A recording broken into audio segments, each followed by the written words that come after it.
keagungan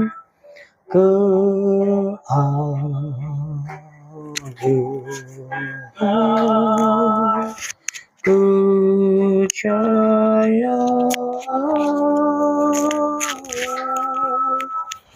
hanya bagi Tuhan.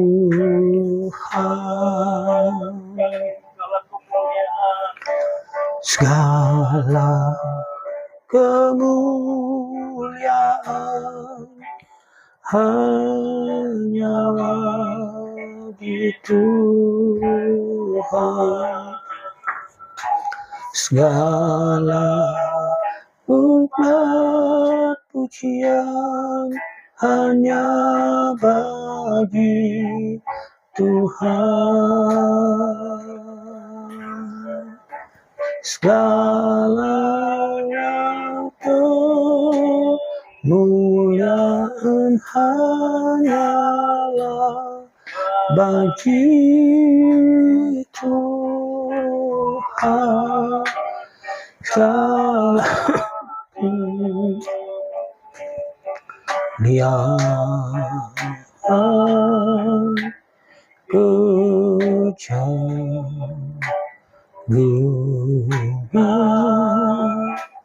kepercayaan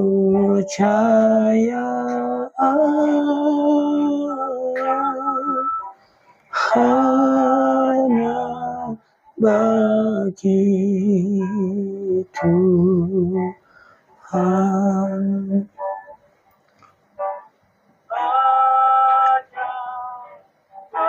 Bagi Tuhan.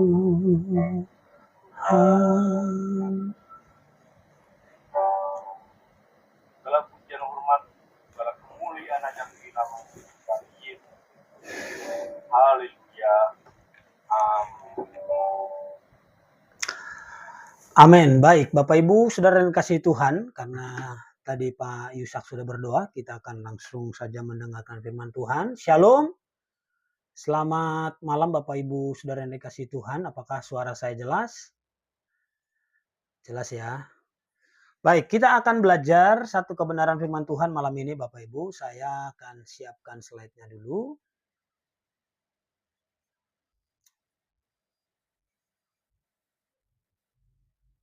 Ya, sebentar.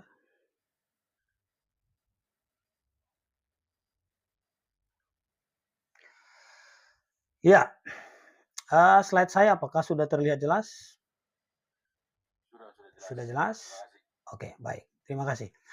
Nah, Bapak Ibu, saudara yang dikasih Tuhan, seperti poster ya, seperti poster yang dibagikan dalam grup Info GKB Ebenezer. Malam ini kita akan belajar satu kebenaran firman Tuhan. Saya akan menyampaikan dengan tema siap utuh ya. Jadi siap utuh ya. Apa artinya siap utuh? Nanti kita akan belajar. Sebelum kita membaca beberapa ayat firman Tuhan, Bapak Ibu, saya akan mulai dengan sebuah kalimat ya. Kalimatnya berbunyi begini. Uang hanya akan menjadi bernilai jika memiliki dua sisi yang lengkap ya. Uang hanya akan menjadi bernilai jika memiliki dua sisi lengkap. Jadi kalau Bapak Ibu, sebanyak apapun kita memiliki uang, tapi kalau hanya satu sisi saja, artinya hanya satu sisi saja, maka nilainya tidak ada.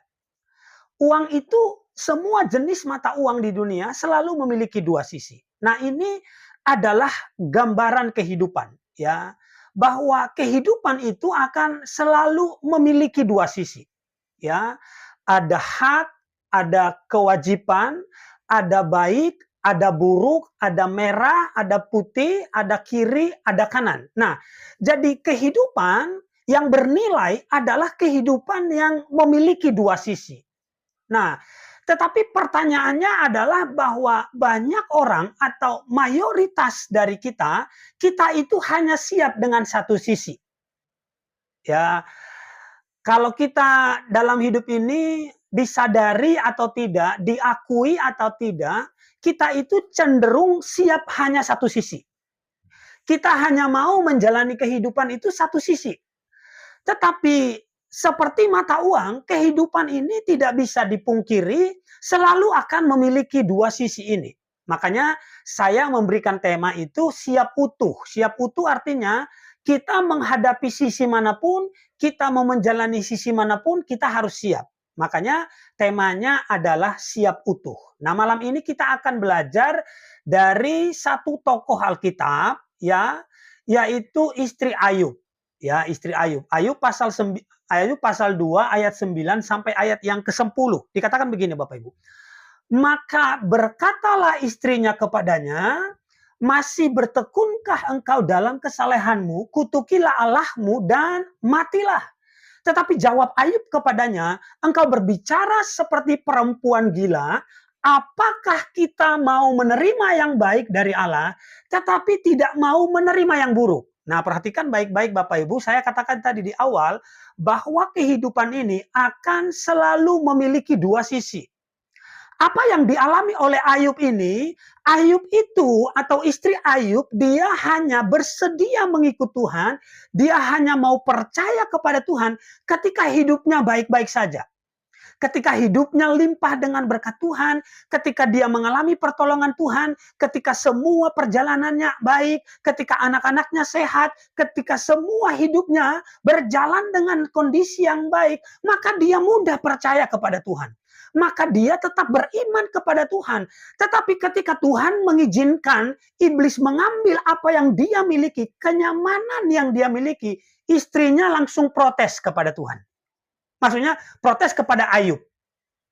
Itu sebabnya Ayub berkata dalam ayat yang ke-10 ini, tetapi jawab Ayub kepadanya, engkau berbicara seperti perempuan gila, apakah kita mau menerima yang baik? Itu baru satu sisi.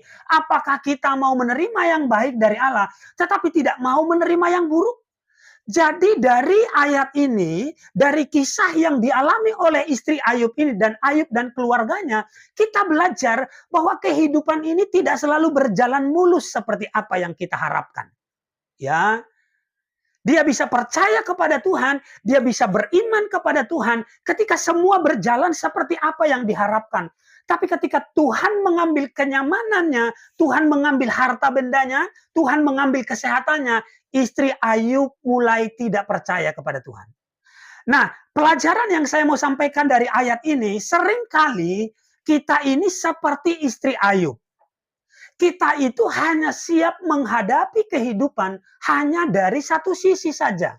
Kita siap menjalani kehidupan hanya dari sisi satu. Padahal kehidupan ini kita mau mengambil satu sisi saja. Ya, kita tidak siap secara utuh. Kita tidak siap secara bulat. Kita tidak siap dengan semua kemungkinan-kemungkinan. Kita tidak menjalani kehidupan itu secara utuh.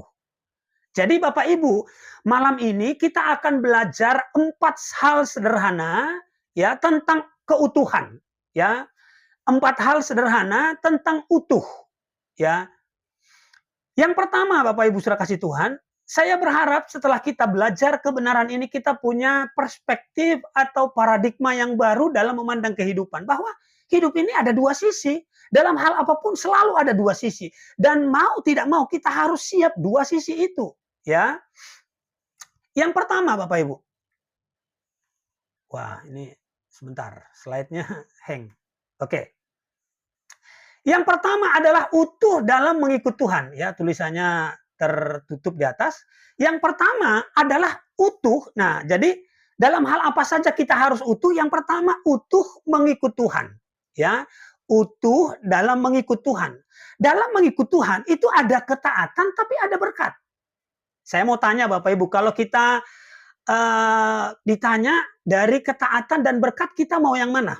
Kita cenderung akan berkata bahwa saya mau berkatnya saja. Ya. Ulangan pasal 28 ayat yang pertama sampai ayat yang kedua dikatakan begini, jika engkau baik-baik mendengarkan suara Tuhan Allahmu dan melakukan dengan setia segala perintahnya yang kusampaikan kepadamu pada hari ini, maka Tuhan Allahmu akan mengangkat engkau di atas segala bangsa di bumi. Segala berkat ini akan datang kepadamu dan menjadi bagianmu jika engkau mendengarkan suara Tuhan Allahmu. Tadi kita belajar dari istri Ayub bahwa dia itu hanya mau yang baik-baik saja. Dia hanya mau yang baik-baik saja dalam hidupnya. Ketika ada penderitaan, dia tidak mau. Itu artinya tidak utuh. Dalam mengikut Tuhan pun demikian, Bapak Ibu Saudara kasih Tuhan. Dalam pengikutan kita kepada Tuhan, ada yang namanya berkat, tapi ada yang namanya ketaatan. Kita itu seringkali tertarik dengan berkatnya, tapi kita nggak mau taatnya. Kalau mau utuh, mau berkatnya, tapi juga harus mau taatnya. Ya, kalau Bapak Ibu baca Ulangan pasal 28 ayat yang ketiga itu semua berkat kesehatan, berkat pemulihan, berkat ekonomi, banyak semua berkat. Dari ayat yang ketiga ke bawah itu bicara tentang berkat. Jadi kita kadangkala hanya tertarik dengan berkatnya, tapi kita nggak tertarik dengan ketaatannya. Ya, ada lagu berkata begini, berkat Tuhan mari hitunglah. Kita seringkali untuk tertarik menghitung berkat kita, tapi kita nggak tertarik untuk menghitung seberapa kita taat kepada Tuhan. Ya, Bapak Ibu coba lihat, ada saya lampirkan sebuah gambar di situ. Ya, itu adalah gambar berangkas. Kalau saya analogikan, berangkas itu di sana ada banyak harta misalnya. Di sana ada banyak uang, di sana ada banyak perhiasan dan lain sebagainya. Maka untuk kita bisa membuka berangkas itu butuh yang namanya kunci. Ya, kunci untuk membuka semua berkat itu, maka kuncinya cuma satu, ketaatan. Kita tertarik dengan berkat surgawi, kita tertarik dengan berkatnya, tapi kita nggak pernah punya kuncinya. Makanya kita seringkali tidak nyambung. Ya, kalau Bapak Ibu baca kitab Efesus, semua berkat rohani disediakan oleh Tuhan buat kita. Tapi bagaimana cara membuka berangkasnya? Itu kuncinya ketaatan. Jadi Bapak Ibu Saudara kasih Tuhan, kalau kita mau utuh mengikut Tuhan, jangan cuma mau berkatnya, tapi harus siap dengan ketaatan. Karena ketaatanlah yang membuka, atau ketaatanlah kunci untuk kita bisa mengalami berkat-berkatnya. Seberapa kita taat akan menentukan seberapa kita mengalami berkatnya.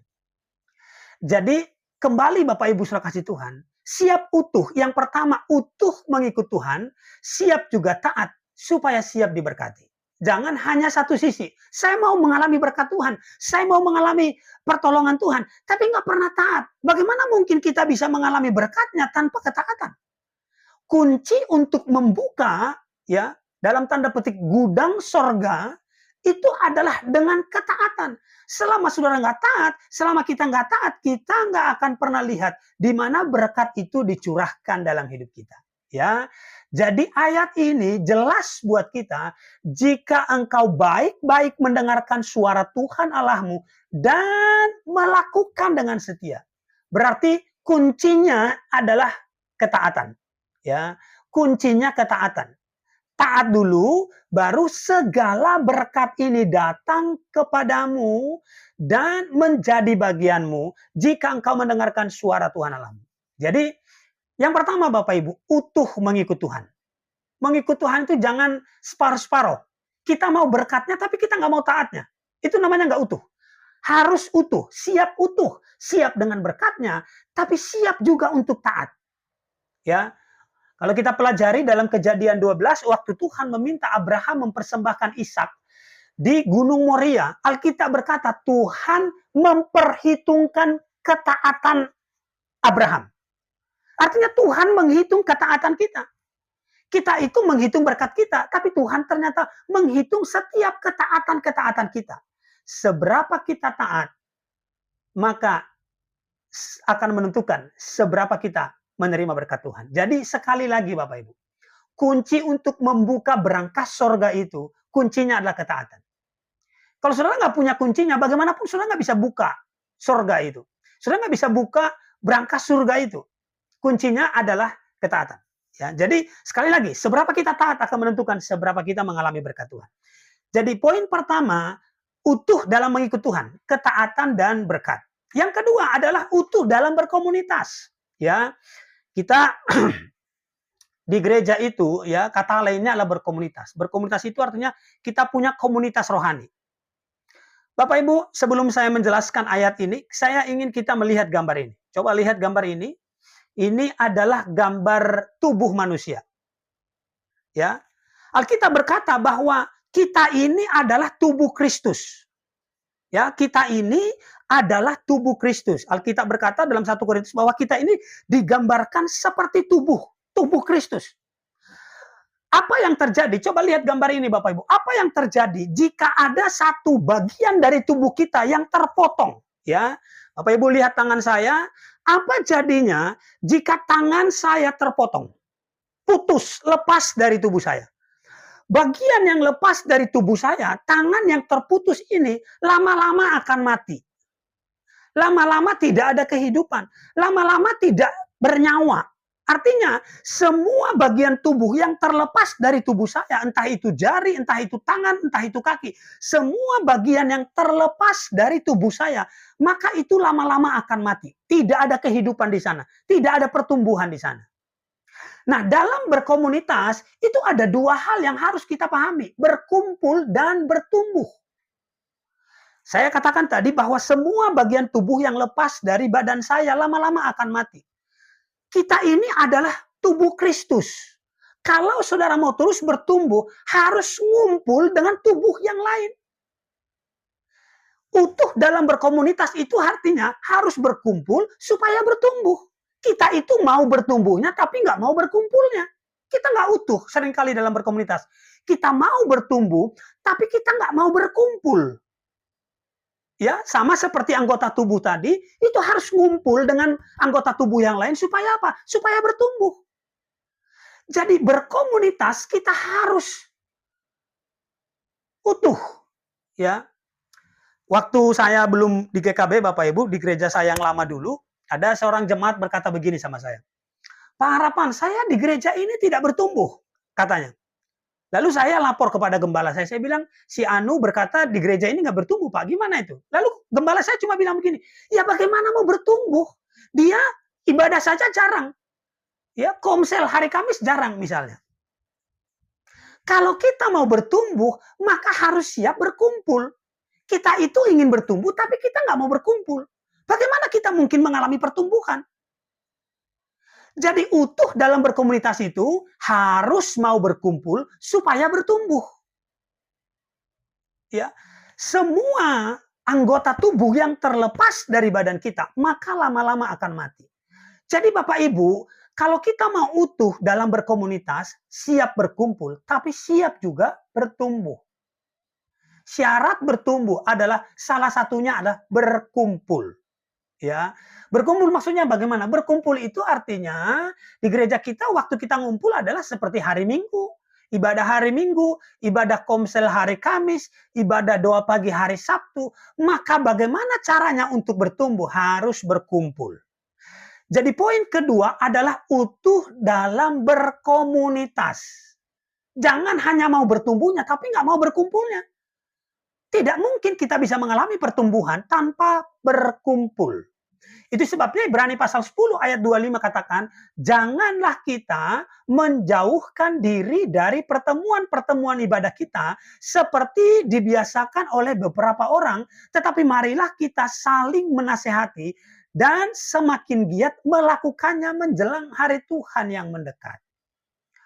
Jadi poin kedua adalah utuh dalam berkomunitas. Jangan hanya mau enaknya saja. Kadang-kala kita berkomunitas pengennya enaknya saja. Wah, saya mau tiba-tiba bertumbuh. Nggak mungkin. Ya, utuh dalam berkomunitas, mau berkumpul supaya bertumbuh. Ya, jadi Bapak Ibu, tidak ada shortcut. Ya, tidak ada jalan pintas menuju pertumbuhan. Kalau mau bertumbuh, harus berkumpul. Ya, tentu kita ngumpul kan bukan bahas gosip ya. Kita ngumpul itu bahas firman. Kita ngumpul itu saling mendoakan. Kita ngumpul itu saling meneguhkan. Disitulah pertumbuhan terjadi. Jadi jangan pisahkan dirimu, jangan pisahkan diri kita dari tubuh Kristus yang lain. Ya, jangan pisahkan diri kita dari tubuh Kristus yang lain. Kalau kita terpisah dari tubuh Kristus yang lain, lama-lama kita mati secara rohani. Bagian tubuh yang lepas dari anggota tubuh lama-lama akan mati. Tidak ada kehidupan di sana. Ya. Jadi kalau mau bertumbuh selalu berkumpul. Ya, di gereja kita kan banyak waktu untuk kumpul ya. Jadi jangan lewatkan setiap momen, setiap waktu-waktu yang kita miliki di gereja kita itu adalah sarana menuju pertumbuhan. Kalau kita mau mengalami pertumbuhan, maka harus siap untuk ngumpul. Ya, itu yang kedua. Jadi utuh, yang pertama tadi utuh mengikut Tuhan, harus siap juga taat supaya mengalami berkat. Yang kedua, utuh dalam berkomunitas, siap berkumpul supaya bertumbuh. Ya. Yang ketiga adalah utuh dalam melayani. Ya, utuh dalam melayani. Utuh dalam melayani itu ada dua hal. Hatinya tergerak, tapi tangannya juga bergerak. Hati bergerak, tangan bergerak. Ya. Coba Bapak Ibu lihat gambar ini. Ini adalah Maria dan Marta. Gambar ini adalah Maria dan Marta. Apa yang kita pelajari dari kisah Maria dan Marta ini? Kalau saya ditanya, kira-kira mana dari dua tokoh ini, Maria dan Marta, mana yang lebih baik? Kira-kira Bapak Ibu. Kalau kita ditanya, mana yang lebih baik? Menurut saya, dua-duanya baik. Ya, ini adalah gambaran yang utuh tentang pelayanan. Yang satu repot di dapur, yang satu duduk mendengarkan Tuhan. Ini dua-duanya gambaran yang baik. Hanya memang kalau ditanya mana yang lebih prioritas, prioritas adalah mendengarkan Tuhan. Tapi kalau ditanya ini gambaran pelayanan, harusnya dua-duanya itu terjadi dalam gereja. Hatinya melekat kepada Tuhan, tapi dia juga mau repot. Ya repot di dapur. Ya banyak orang berkata begini Bapak Ibu. Kalau melihat tetangganya susah, ada orang berkata begini, sebenarnya hati saya tergerak. Ya, tapi sampai tetangganya mati, tangannya nggak bergerak. Melayani itu artinya hatinya tergerak, tangannya juga tergerak. Kalau Bapak Ibu lihat di gereja kita, ya Bapak Gembala kita khususnya, itu setiap hari Minggu itu dia punya hati. Pak Gembala kita punya hati, tapi bukan cuma punya hati, tangannya juga bergerak. Hatinya bergerak, tangannya bergerak. Itulah melayani, konsep melayani yang benar. Ya, kemarin waktu kita baru ganti mixer, ya, saya dengar informasi Pak Sem itu sampai jam 12 malam. Pak Dion. Artinya mereka punya hati, tapi bukan cuma punya hati, tangannya juga bergerak. Nah, masalah banyak orang hari ini adalah hatinya tergerak, tapi tangannya nggak gerak. Wah, hati saya tergerak sebenarnya mau menolong, tapi tangannya nggak gerak. Jadi, utuh dalam melayani bukan cuma modal hati. Ya, bukan kita nggak cukup melayani Tuhan itu nggak cukup modal hati. Kita harus juga tangannya juga harus bergerak. Kalau Bapak Ibu lihat apa yang kita lakukan di GKB Ebenezer, bukan cuma punya hati, tapi juga tangannya bergerak. Ya, termasuk para hamba-hamba Tuhan, ya, tiap hari mempersiapkan renungan untuk kita. Artinya bukan cuma punya hati yang terbeban, tapi juga mau repot. Maria dan Marta itu gambaran utuh dalam sebuah pelayanan. Dia yang satu repot di dapur, yang satu mendengarkan Tuhan. Itulah praktek pelayanan sebenarnya. Di mana kita bukan cuma punya hati, di mana kita bukan cuma ngaku atau bilang kita punya hati, tapi juga harus mau repot. Jadi melayani itu hatinya dibutuhkan, tapi tangannya juga dibutuhkan. Hatinya tergerak, tapi tangannya juga harus bergerak. Itulah dalam melayani. Ya. Nah, masalahnya seringkali kita tidak utuh. Kita cuma siap. Ya, saya punya hati, tapi jangan repot lah. Saya mau melayani Tuhan, mau hati saya tergerak untuk Tuhan, hati saya melekat kepada Tuhan. Tapi saya nggak mau direpotkan, cukup merepotkan, cukup melelahkan. Nah, itu bukan melayani secara utuh. Ya, kalau mau utuh secara melayani, maka hatinya tergerak, tapi tangannya juga bergerak. Ya, jadi nggak cukup cuma modal hati. Tapi juga harus tangan bergerak. Sibuk seperti Marta itu, sibuk di dapur. Tapi juga hatinya juga harus tetap melekat kepada Tuhan. Ya, itu sebabnya Kolose pasal 3 ayat 23 katakan begini, apapun juga yang kamu perbuat, perbuatlah dengan segenap hatimu. Nah, ayat ini bilang apapun yang kamu perbuat itu artinya tangannya bergerak, sibuk. Tapi bukan cuma tangannya yang bergerak, tapi hatinya juga harus di situ. Jadi dua-duanya, hatinya di situ, tangannya di situ. Ada orang tangannya bergerak, tapi hatinya nggak di situ. Ada orang melayani gitu. hatinya di situ, tangannya di situ, tapi hatinya nggak di situ. Nah, itu repot juga. Jadi hati dan tangan itu harus ada dalam pelayanan. Kalau enggak, harus dua-duanya. Ya, kita nggak cukup punya tangan bergerak, sibuk melakukan banyak hal, tapi hatinya nggak di situ, repot juga. Hatinya di situ, tapi tangannya juga harus di situ. Jadi itu sebabnya Kolose berkata, apapun juga yang kamu perbuat, perbuatlah itu dengan segenap hatimu seperti untuk Tuhan dan bukan untuk manusia. Artinya hatinya di situ, tangannya juga di situ. Hatinya tergerak, tangannya juga sibuk. Ya, jadi Bapak Ibu, itulah utuh dalam melayani. Hati dan tangan itu harus bergerak. Ya, malam ini Pak Yusak memberikan kita contoh yang luar biasa. Ya, dia bukan cuma punya hati, tapi dia juga tangannya juga bergerak. Dia bawa gitar dari rumah, dia melayani Tuhan di mobil.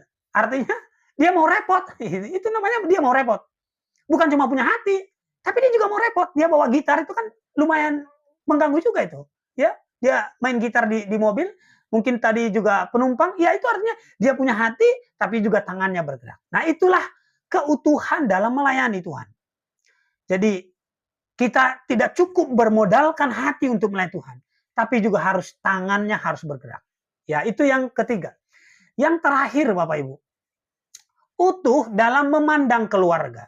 Ya, ini utuh dalam memandang keluarga. Ya, saya sebenarnya masih cukup keluarga muda untuk menyampaikan ini. Tetapi saya pikir bahwa hal yang baik kalau kita belajar dari kebenaran firman Tuhan bahwa kalau kita memandang keluarga maka ada dua hal itu, cinta dan komitmen. Ya. Saya mengutip kata-kata dari Mario Teguh Bapak Ibu, dia berkata begini, ya. Jatuh cinta itu tidak membutuhkan modal, tapi merawat cinta itu perlu modal. Ya, benar juga ya. Jatuh cinta itu, kalau kita mau jatuh cinta, itu nggak perlu modal. Tapi untuk merawat cinta itu tetap tumbuh, itu perlu modal. Ya, orang bisa jatuh cinta kepada siapa saja, kapan saja bisa. Itu mudah. Tapi merawat cinta itu supaya dia tetap hidup, nah itu perlu modal. Modalnya apa? Komitmen. Ya, coba lihat gambar ini Bapak Ibu. Saya merenung ya bagaimana memberikan analogi yang pas tentang cinta dan komitmen ini. Ya, Pak Otoli senyum-senyum melihat ini. Ya, di situ ada gambar kompor gas. Ya, lalu ada LPG. Nyalakan cinta keluarga, gitu ya. Ya tadi sebenarnya saya cari-cari di Google gasnya ada dua. Cuma kalau dua nanti dikiranya istrinya dua, gitu ya. Salah penafsiran, repot. Jadi gasnya cuma satu. Api itu adalah gambaran cinta. Dan tabung itu adalah gambaran komitmen. Selama tabung gasnya ada isinya, maka selama itu apinya akan menyala. Saya ulang ya. Selama tabung gasnya berisi gas, selama tabung gasnya ada isinya, selama itu apinya akan menyala. Api itu gambaran dari cinta. Jadi masalah banyak kita sebenarnya bukan kehabisan, yang menghidupkan cinta itu adalah komitmen. Begitu gasnya habis, maka otomatis apinya akan padam. Selama tabungnya masih berisi dengan gas, maka selama itu apinya akan terus menyala. Apa yang membuat api tetap menyala? Itu karena ada yang namanya tabung gas. Ya, jatuh cinta itu kan sebenarnya gampang. Ya mohon maaf, kambing pun jatuh cinta bisa tiap hari ya. Tapi apakah kambing punya komitmen? Tidak ada. Jadi yang menjaga supaya api itu terus menyala, supaya api itu terus hidup, itu yang menjaga adalah komitmen. Ya, banyak orang kan berkeluarga siap, berkeluarga mau, tapi nggak mau komitmen. Jatuh cinta mau. Mencintai mau, tapi berkomitmen itu nggak mau. Makanya apa yang dikatakan oleh Mario Teguh itu benar, ya. Bahwa jatuh cinta itu tidak membutuhkan modal, tapi merawat cinta perlu modal. Ya termasuk juga pakai uang juga untuk merawat cinta itu. Kalau enggak, repot juga. Ya, jadi komitmen salah satunya Bapak Ibu.